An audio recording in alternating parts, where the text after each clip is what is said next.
ఈనాడు ఎందుకంటే చాలా మంది ఏం చేస్తుంటారంటే సపోజ్ నీకు బైక్ ఉందమ్మా, పెద్ద బైక్ ఉంది.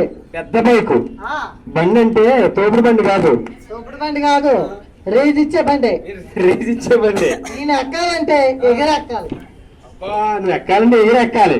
అయితే అది జట్కా బండి అయింది. వచ్చాయి జట్కా బండి కాదు, అదే గేర్ కొట్టి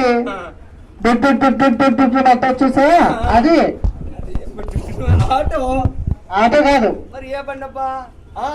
రాయల్ లేదంటారు, రాయల్ ఎన్ఫీల్డ్. నేను చెప్పాను మా వాడికి రాయల్ ఎన్ఫీల్డ్ బండి ఉందండి. నువ్వు రాయల్ ఎన్ఫీల్డ్ బండి? అవును.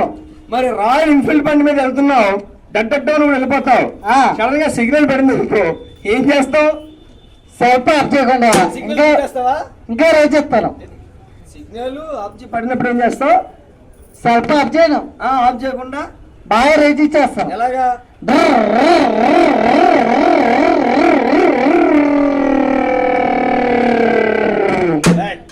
మధ్యలో సిగ్నల్ దగ్గర ఎవరైనా రేజ్ ఇచ్చుకుంటారేటండి?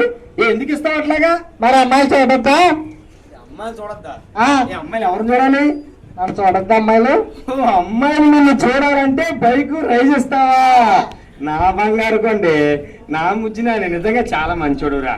ఒరే, నువ్వు అమ్మాయిలు చూడడానికి అని చెప్పి బైక్ అలా రైజ్ ఇస్తున్నావు, కానీ పర్యావరణానికి నువ్వు ఎంతో హాని చేసిన వాడు అవుతావు. ఎందుకంటే ఆ సైలెన్సర్ లోంచి వస్తున్నటువంటి పొగ వల్ల, తర్వాత అందులో వస్తున్న సన్నసన్న వంటి రవ్వల వల్ల కళ్ళకొచ్చుకున్న ముక్కు శ్వాస ద్వారా కడుపులోకి వెళ్ళిన చాలా ప్రమాదాలు జరిగేటువంటి అవకాశం ఉంది. అంతేకాదు, ఈనాడు మనం కొట్టించిన పెట్రోల్ అంతా కూడా అట్లా రేజ్ అవ్వడం వల్ల కనీసం 5-6 పాయింట్లు వేస్ట్ గా అయిపోతాయి. 5-6 పాయింట్లు అంటే ఎంత తెలుసా? కనీసం 5 రూపాయలు. 6 పాయింట్లు అంటే 5 రూపాయలు ఖర్చు అవుతుంది.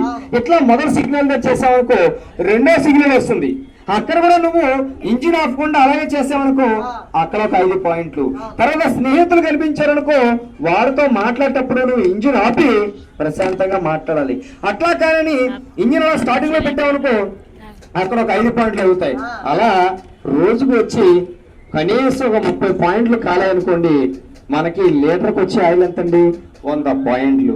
అంటే వేస్ట్ గా నువ్వు 30 పాయింట్లు ఖర్చు పెడుతున్నావు ఒక్క రోజుకి. 30 పాయింట్లు ఖర్చు పెడితే అలా నెల రోజులకి ఎన్ని పాయింట్లు వేస్ట్ చేస్తున్నావు? 3 నెలలకి ఎన్ని వేస్ట్ చేస్తున్నావు? సంవత్సరానికి ఎంత వేస్ట్ ఉన్నావు?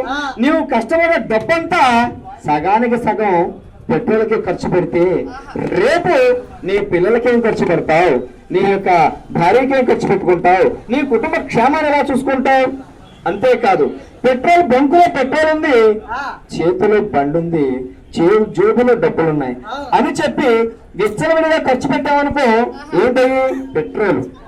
రేపు పెట్రోల్ బావుల్లో పెట్రోల్ ఇనిగిపోతుంది. అంటే పెట్రోల్ ఇనిగిపోతుంది అంటే అయిపోతుంది. అట్లా అయిపోవడం వల్ల అప్పుడు నీకు ఇంధనం దొరకదు. రానున్న భవిష్యత్తులో అంటే ముందు తరానికి, భావి తరానికి అందరి దగ్గర డబ్బు ఉంటుందండి. కనీసం 50 లక్షలు పెట్టి ఒక కారు కొనుక్కోగలం మనం. కానీ అందులో 30 రూపాయలు పెట్రోల్ లేదనుకో, 30 రూపాయలు డీజిల్ లేదనుకోండి, 1/2 లీటర్ డీజిల్ లేకపోతే ఇక్కడి నుంచి అక్కడ కూడా కదలదు. అప్పుడు ఏం చేస్తావు నువ్వు? సరే, 50 లక్షలు కారు పెట్టుకుని తోసుకుని వెళ్తాడంటే, లేకపోతే నడుము కట్టుకుంటావా?